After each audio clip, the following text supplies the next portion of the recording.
আসছি আবার। নমস্কার বন্ধুরা, আমি ঐশিক। আমি কমলিকা।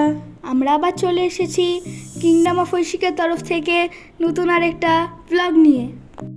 আজ বুধবার, ঘড়িতে এখন সকাল 9টা। আমরা সিমলা ছেড়ে পাড়ি দিয়েছি সারাহানের পথে। 6 কিলোমিটার পরেই পড়বে কুফরি এবং তার কিছুক্ষণ পরেই ফাগু। কিন্তু আমরা এখনও ডিসাইড করে উঠতে পারিনি যে আমরা যাব কি যাব না। যখন সামনে আসলো তখন আমরা ডিসাইড করলাম না, আজকে আর নামবো না, তাহলে পৌঁছতে অনেক দেরি হয়ে যাবে।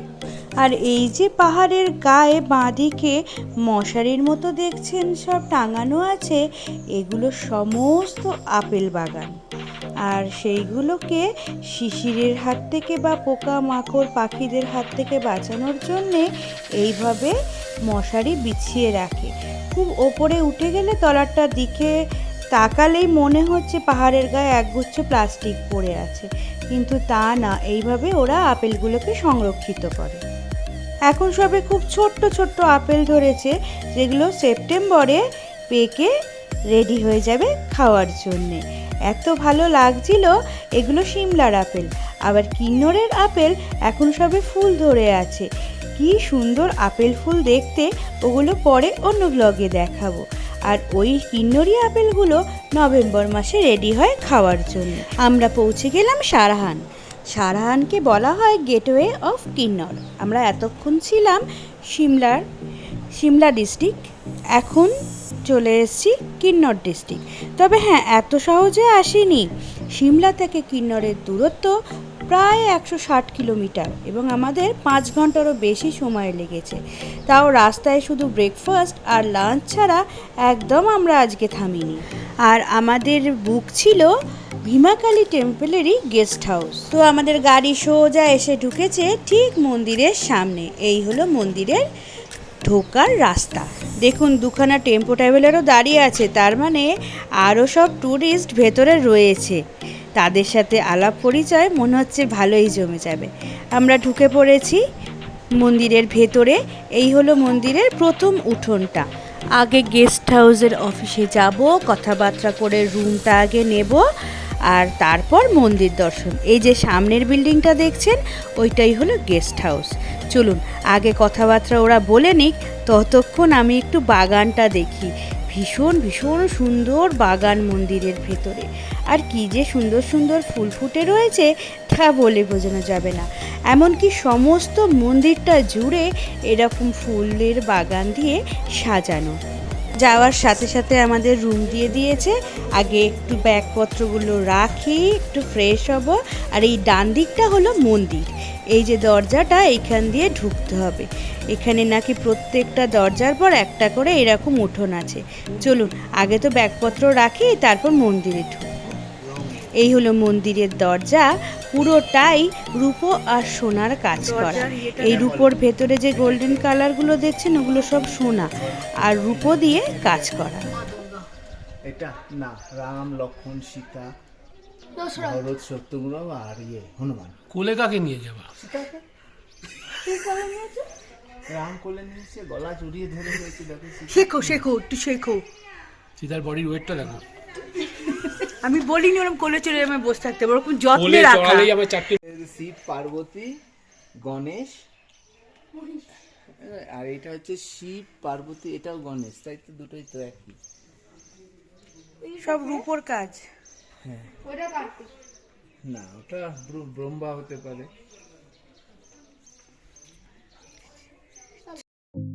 মন্দিরের দ্বিতীয় দরজা দিয়ে ঢুকে আসার পর আবার সিঁড়ি, এবং সিঁড়ি দিয়ে উঠে আসার পর ঠিক আগের উঠোনটার মতনই আবার প্রশস্ত একটি উঠোন, এবং চারপাশ আবার ফুল গাছ দিয়ে সুন্দরভাবে সাজানো। চলুন আগে ভালো করে জায়গাটা দেখে নিই, তারপর ভীমাকালীর গল্প শোনাবো।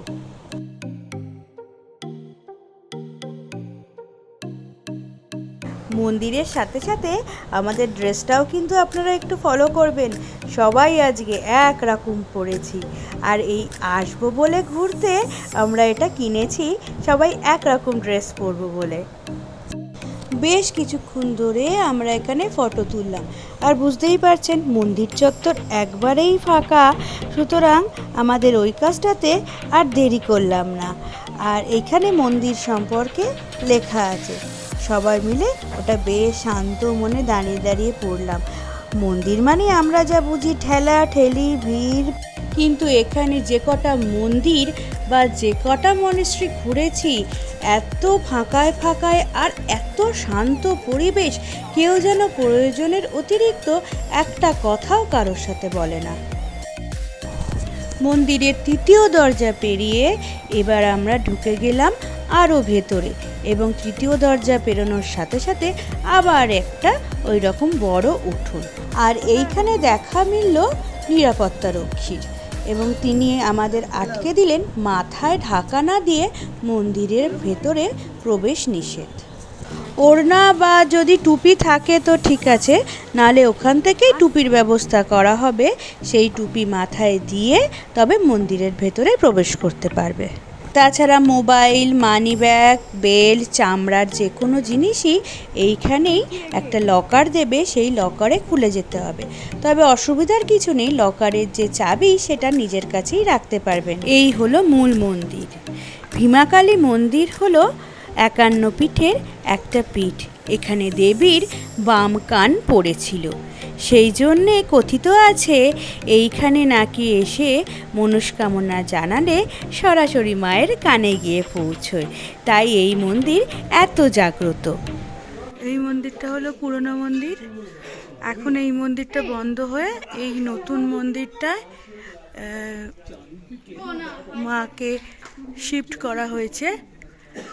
আমরা এই মন্দিরটাতেই উঠেছিলাম, এই 3 তলার ওপরের ঘরে মায়ের কুমারী রূপ রয়েছে, এবং দোতলার ঘরে মায়ের বিবাহিত রূপ। প্রায় 400 বছরের পুরনো এই মন্দির ভূমিকম্পে নষ্ট হয়ে যায় প্রথম মন্দিরটি, তারপর তৈরি হয়েছিল দ্বিতীয় মন্দিরটি। কারুকার্যে দুটোই সেরা। অপূর্ব সুন্দর কারুকার্য দেখলাম, পুরো কাঠের। এটা নয় পুরনো, এটার কারুকার্য এত সুন্দর হবেই। নতুন মন্দিরটা 2005-এ হয়েছে, এত সুন্দর কারুকার্য মোহিত করে দেবে, অপূর্ব সুন্দর। এই ট্যুরে যারা আসবেন সারাহানকে কিন্তু একদম বাদ দেওয়া চলবে না। আর এই মন্দিরের পাশেই আছে কিং প্যালেস, আর কিং প্যালেসের লাগোয়া রয়েছে একটা পার্ক। ব্যাপারটা হলো আমরা ভাবছিলাম পার্ক, কিন্তু এটা প্যালেসের বাগান। বাগানটা কিন্তু এখনও পর্যন্ত খুব সুন্দরভাবে পরিচর্যা করা হয় এবং পরিষ্কার। আর এইখানে বসে থাকলে তার বাইরের দৃশ্যটা এত সুন্দর, এত মনোরম, কোথা দিয়ে যে সময় কেটে যাবে তা বলা যাবে না। ওই যে দূরে দেখতে পাচ্ছেন ওটা হলো মন্দিরটা, আর মন্দিরের গায়ে একদম এই পার্কটা, আর এর পাশেই আছে কিং প্যালেস। আর পার্কের গা দিয়ে যে রাস্তাটা গেছে, ওই রাস্তার উপর রয়েছে ছোট ছোট দোকান, সেখানে পুজো সামগ্রী বিক্রি হচ্ছে, যা প্রয়োজনীয় জিনিস, এবং খাবার দোকানও রয়েছে। পার্কে তো গোলাপ গাছের সামনে ফটো তুলে তুলে আমরা ক্লান্ত হয়ে গেলাম। আর তারপরে শুরু হলো ক্রিকেট ম্যাচ। এটার কি প্রয়োজন ছিল জানি না, কিন্তু ফাঁকা পার্ক আর মনোরম পরিবেশে খেলাধুলাটাকেই মূলত বেছে নেওয়া হলো। আর সারাটা বিকেল ধরে এইখানে চললো ক্রিকেট খেলা। আর আমি যতক্ষণ পারলাম আশেপাশের পরিবেশটাকে ক্যামেরাবন্দি করতে থাকলাম, কারণ এইটা আর আমি যখন বাড়ি যাব এই মনোরম পরিবেশটা কিছুতেই আর পাওয়া যাবে না। কাজেই যতখানি ক্যামেরাবন্দি করতে পারবো ততটাই স্মৃতি হয়ে আমার কাছে রয়ে যাবে। আর টিভিতে চলছে IPL, আর সেই সব দেখে কখনো এই পরিবেশ ছাড়া যায়?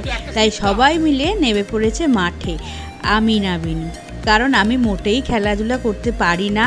আর দ্বিতীয়ত সবাই যদি নেমে যায় তাহলে এই মুহূর্তটা ক্যামেরাবন্দি করবে কে? ক্যামেরাম্যানের তো অবশ্যই থাকার দরকার আম্পায়ারের মতো। এই যে দাদা বল করছে আর প্রত্যেকটা বলে বলছে এইবার আউট হবে, কিন্তু মুনমুন ছক্কা হাঁকিয়েই যাচ্ছে। আর ছোটে ওস্তাদ তো এতক্ষণ পর্যন্ত বল কুড়িয়েছে, এবারে একটু সুযোগ পেয়েছে আর নড়ছে না, এক জায়গায় দাঁড়িয়ে রয়েছে।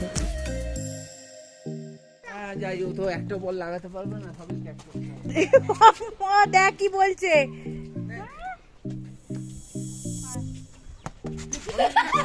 খেলা তো দেখছেন, তবে এতক্ষণ ধরে কি লক্ষ্য করেছেন ব্যাট নেই, ব্যাটের জায়গায় হাত দিয়েই বল খেলা হচ্ছে, যখন যেমন তখন তেমন, কিন্তু মজাটা উপভোগ করে নিতে হবে। ও সুপার ক্যাচ নেওয়া হয়েছে। এইটাই হলো জীবন, যে কোনো রকম পরিস্থিতি আসুক না কেন উপভোগ করতে হবে। ভালো হোক কিংবা মন্দ, সব কিছুই মজা করে উপভোগ করতে হবে।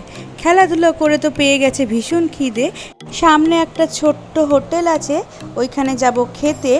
তার আগে আজকের ব্লগটা এখানেই শেষ করছি বন্ধুরা। এরম খেলা চলতেই থাকবে আর আপনারাও দেখতেই থাকবেন। আবার খুব তাড়াতাড়ি ফিরবো নতুন আর একটা ব্লগ নিয়ে।